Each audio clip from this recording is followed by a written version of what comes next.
Sayang naman, Kim Chiu at Paolo Avellino hindi masisilayan sa Panagbenga Festival.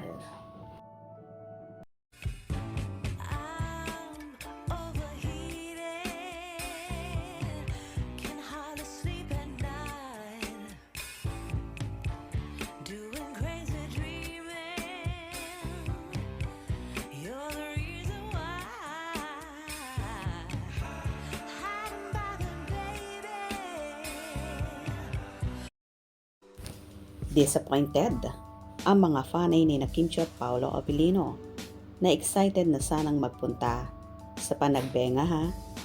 Well, hindi kasi kasama ang dalawa sa paparada. Dadalo sa event na yon. Sina Sam Milby, Sofia Andres kasi ang dadalo ng representative nga ng Daalibay.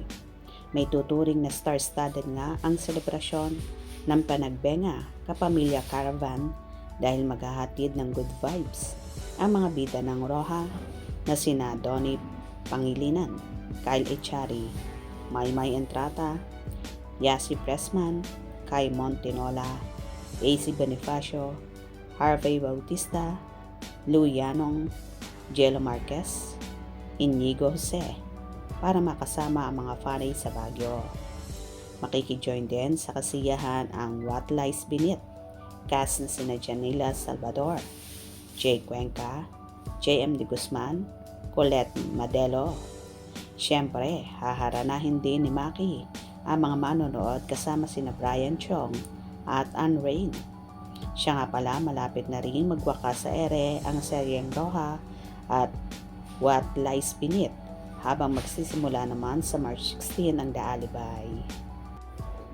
Well, nalulungkot man ang mga fanay ng Kim Pao na hindi masisilayan ang kanilang iniidolo, pero happy pa rin sila dahil may ibang mga artista silang makakasalumuha at makikita. Pero syempre iba pa rin kapag Kim Pao ang kanilang personal na makakadaupang palad. Ganito nga ka-in-demand at hinahanap-hanap ang tambalan ni Kim at Paolo sa mang panig ng Pilipinas at sa iba't ibang sulok ng mundo. Kaya naman tismayado ang ilang supporters ng Kim Pao na hindi na nga makakadalo sina Kim at Paolo.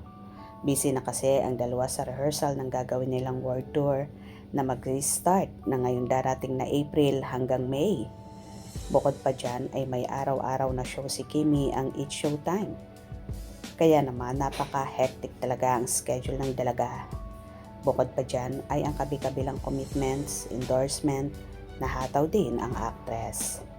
Anyway, abang-abang na lang tayo sa iba pang magiging ganap ng Kim Pao na for sure, marami pang naka-line up na mga shows na gagawin. Hope you enjoyed. Please subscribe for more info.